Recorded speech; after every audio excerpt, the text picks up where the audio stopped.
하나님의 말씀 앞으로 나온 여러분을 환영합니다.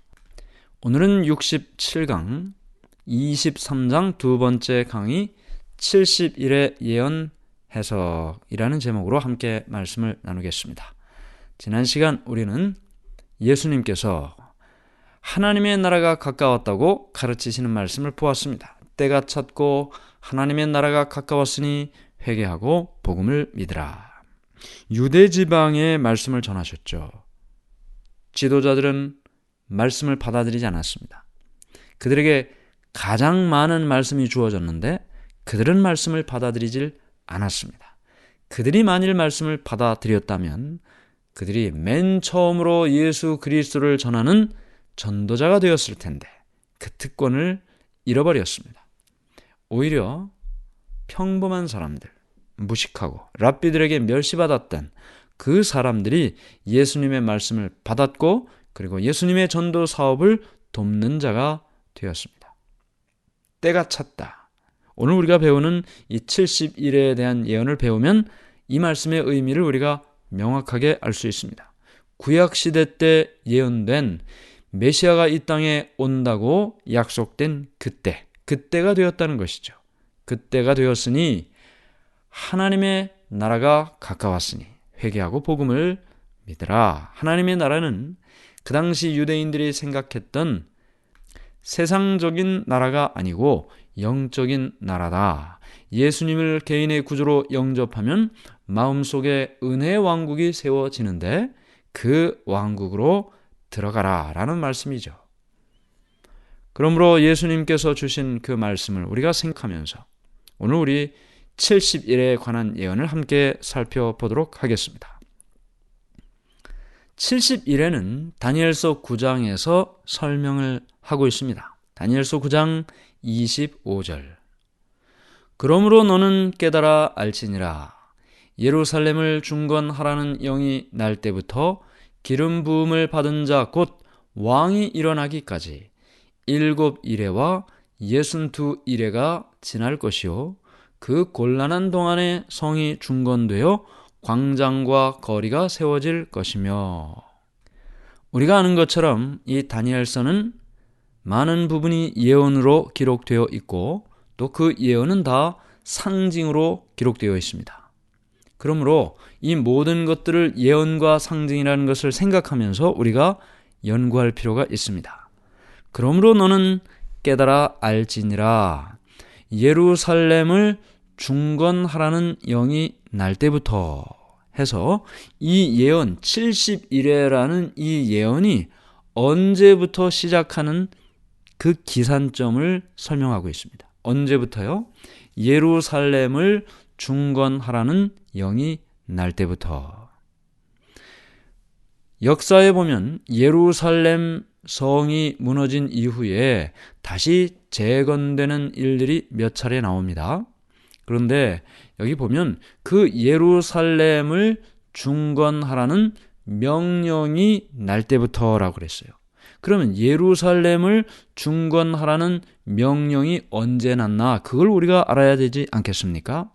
그런데 역사에 보면 아까 말씀드린 것처럼 몇 번의 예루살렘을 중건하라는 명령이 반포됐는데 그 중에서 지금 25절 맨 마지막 부분에 성이 중건되고 광장과 거리가 세워지고 이런 내용을 담은 중건 명령은 기원전 457년 가을에 선포된 아닥사스다 왕 때 반포된 명령입니다.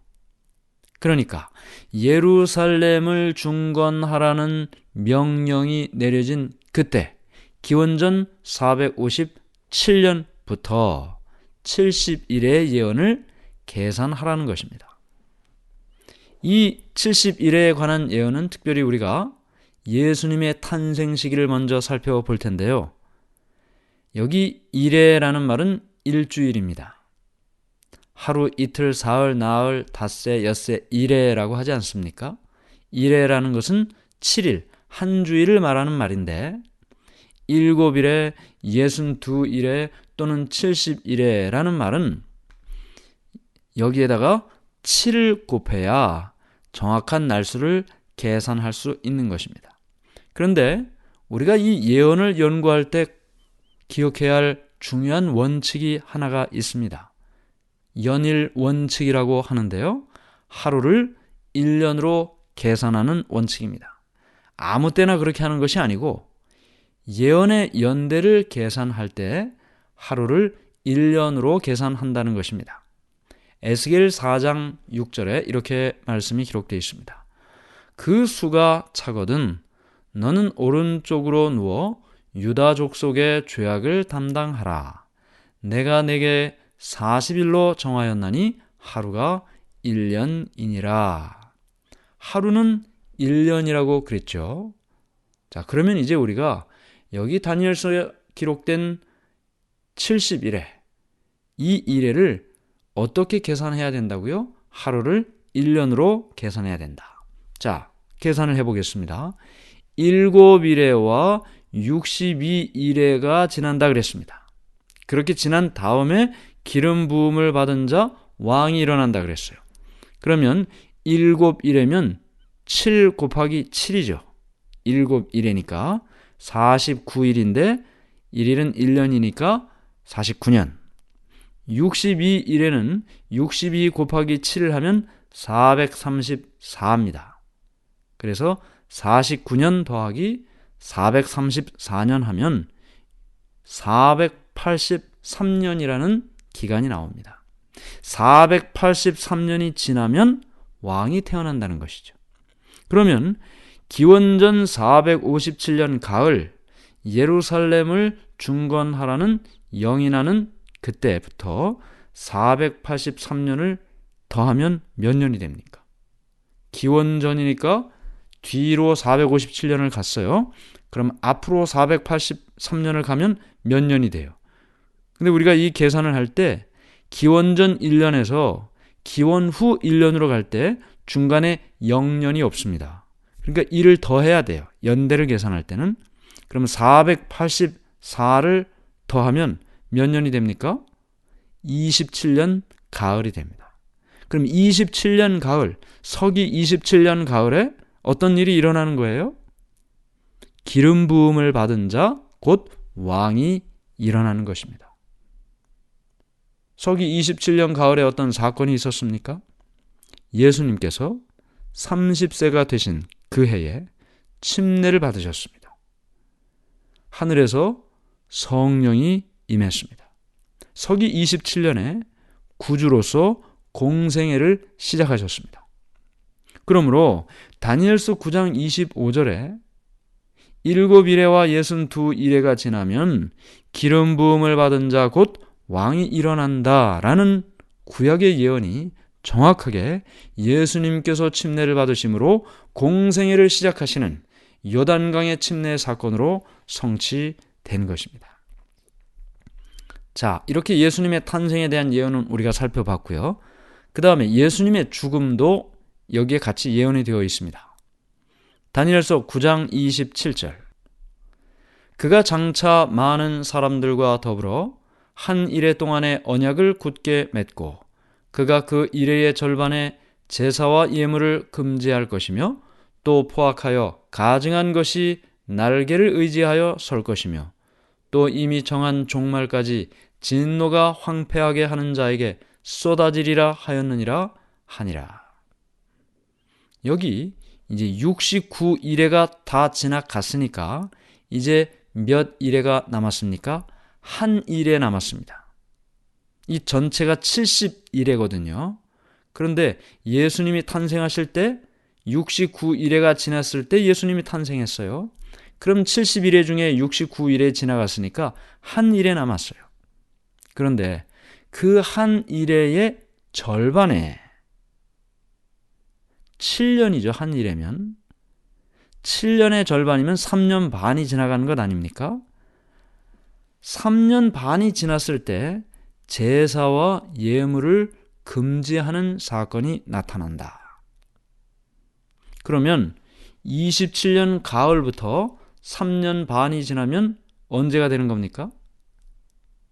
28년, 29년, 30년, 31년.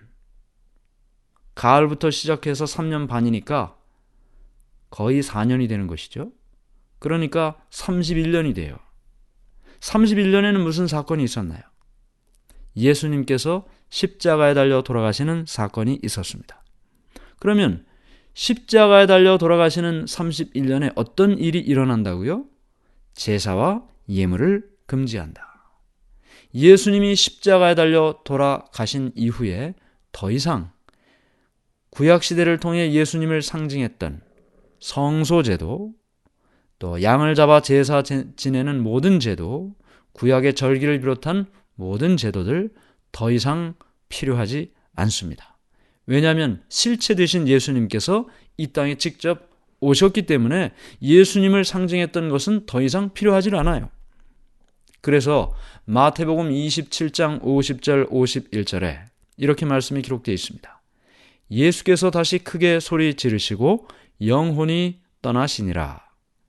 이에 성소 휘장이 위로부터 아래까지 찢어져 둘이 되고 땅이 진동하며 바위가 터지고, 예수님께서 십자가에 달려 돌아가셨을 때 성소의 휘장이 위에서부터 아래로 찢어졌습니다. 만약에 아래에서부터 위로 찢어졌다면 누군가 손을 들어 찢어 버릴 수도 있었을 텐데, 위로부터 아래로 찢어졌다는 것은 사람의 손이 닿은 것이 아니라는 것입니다. 예수님이 십자가에 달려 돌아가심으로 더 이상 성소 제도의 일들이 필요치 않다는 것을 말하고 있는 것입니다. 그래서 예수님의 탄생 그리고 예수님의 죽음까지 우리가 살펴봤는데, 이제 마지막 그 한 일회의 절반이 지난 후 70일회가 끝나는 그때 일어나는 사건도 우리가 봐야 되지 않겠습니까? 여기 다니엘서 9장 24절에 보면 이 70일회가 어떤 목적으로 주어졌는지를 우리에게 설명하고 있습니다. 다니엘서 9장 24절. 내 백성과 내 거룩한 성을 위하여 71회를 기한으로 정하였나니. 자, 여기 71회를 무슨 목적으로 정해졌다 그랬어요? 내 백성과 내 거룩한 성을 위하여, 이스라엘 백성들을 위하여, 이스라엘 나라를 위하여 71회를 기한으로 정했다. 3년 반이 지나면 34년이 됩니다. 3년 반이 지나면 34년이 돼요. 그러면 34년에는 무슨 사건이 일어났을까요? 무슨 사건이 일어났을까요? 우리가 잘 아는 7 집사 가운데 순교자였던 스데반이 있습니다. 스데반이 백성들 앞에서 회개의 설교를 할 때 백성들이 화가 나서 스데반을 돌로 쳐 죽이는 사건이 이 34년의 사건입니다. 스데반이 이스라엘 백성들에게 복음을 전했을 때, 하나님의 기별을 전했을 때 그들이 그것을 거절하고, 거절할 뿐만 아니라 돌로 스데반을 죽였다는 것은 하나님의 부르심에 대한, 역사를 통해서 계속 하나님께서 선지자를 보내셨지만 그들이 거절하고 마침내 예수님까지 오셨는데 또 거절하고, 스데반을 통해서 마지막으로 호소했을 때 그들이 최종적으로 거절했습니다. 34년의 이 사건은 더 이상 이스라엘 백성들에게 주어진 기회가 없다는 것입니다. 스데반을 거절함으로 그들에게 주어진 은혜의 기간이 끝났다는 것입니다. 사도행전 7장 54절부터 60절까지 말씀을 제가 읽습니다. 그들이 이 말을 듣고 마음에 찔려 그를 향하여 이를 갈거늘 스데반이 성령 충만하여 하늘을 우러러 주목하여 하나님의 영광과 및 예수께서 하나님 우편에 서신 것을 보고 말하되, 보라, 하늘이 열리고 인자가 하나님 우편에 서신 것을 보노라 한데, 그들이 큰 소리를 지르며 귀를 막고 일제히 그에게 달려들어 성 밖으로 내치고 돌로 칠세, 증인들이 옷을 벗어 사울이라 하는 청년의 발 앞에 두니라. 그들이 돌로 스데반을 치니 스데반이 부르짖어 이르되, 주 예수여 내 영혼을 받으시옵소서 하고 무릎을 꿇고 크게 불러 이르되, 주여 이 죄를 그들에게 돌리지 마옵소서 이 말을 하고 자니라. 이 사건 이후로 하나님께서는 이제는 더 이상 이스라엘 백성들에게만 이 말씀을, 이 기별을 주시지 않았습니다. 이제까지는 그들에게만 주셨습니다. 예수님께서도 그들에게 오셨습니다. 그들을 직접 만나셨고 그들에게 선지자를 보냈고, 그러나 그들이 거절하고 또 거절하고 마침내 34년에 스데반까지 돌로 쳐 죽임으로 하나님께 대한 최종적인 거절을 나타냈습니다. 그러므로 하나님께서는 말씀의 보관자로서 이스라엘을 택하셨던 계획을 이제는 중단하고 모든 사람에게 이 말씀을 전하고 모든 사람에게도 이스라엘 백성에게 주셨던 그 똑같은 특권을 허락해 주신 것입니다. 사도행전 8장 4절, 그 흩어진 사람들이 두루 다니며 복음의 말씀을 전할세. 이제 복음이 유대에서 사마리아로 복음이 전해집니다. 사마리아에서 더 멀리 땅끝까지 복음이 전해졌습니다. 그래서 여러분과 제가 이 복음을 듣고 오늘 이렇게 말씀을 나누고 있는 것입니다. 박해자 사울에서 전도자 바울로 거듭나며 이방인을 위한 사도로서 모든 사람에게 복음이 전파되었습니다. 이스라엘 백성, 특권을 받은 백성입니다. 선택받은 백성이었습니다. 그러나 아무리 선택을 받았고 아무리 큰 특권을 받았어도 그들에게 주어진 특권이 무엇을 위한 특권인지를 잃어버린다면 그 특권 자체도 잃어버려질 수 있다는 사실을 기억해야 될 것입니다. 하나님께서는 이스라엘을 택하시고 그들에게 말씀을 주셨습니다. 왜요? 다른 사람에게 이 말씀을 전할 사명을 주신 것이죠. 다른 사람들에게는 이 말씀이 전해지지 않고 오직 이스라엘에게만 주셨기 때문입니다. 오늘 우리의 마음속에 우리에게 주어진 이 특권, 말씀이 주어진 특권, 그 특권은 사명과 함께 주어졌다는 사실을 기억해야 될 것입니다. 다른 사람에게 이 말씀을 전해질 사명이 우리에게 있다는 사실을 기억하고 이스라엘 백성 같은 그 길을 걷지 않고 말씀을 전하는 특권과 사명을 누리게 되기를 간절히 바랍니다. 하늘에 계신 하나님 아버지, 오늘 우리가 70일에 이 모든 말씀을 배우게 하시니 감사합니다. 이 말씀 속에는 예수님이 언제 태어나실지, 언제 돌아가실지, 그리고 말씀의 축복을 받았던 이스라엘에게 주어진 기간이 언제인지를 보여주셨습니다. 오늘 우리의 마음속에 예언의 확실함을 깨닫고 말씀의 분명함을 깨닫고 지금도 하나님께서 살아계셔서 우리에게 말씀을 주셨고 이 말씀을 전할 사명을 주셨음을 기억하게 해 주시옵소서. 예수님의 이름으로 기도드리옵나이다. 아멘.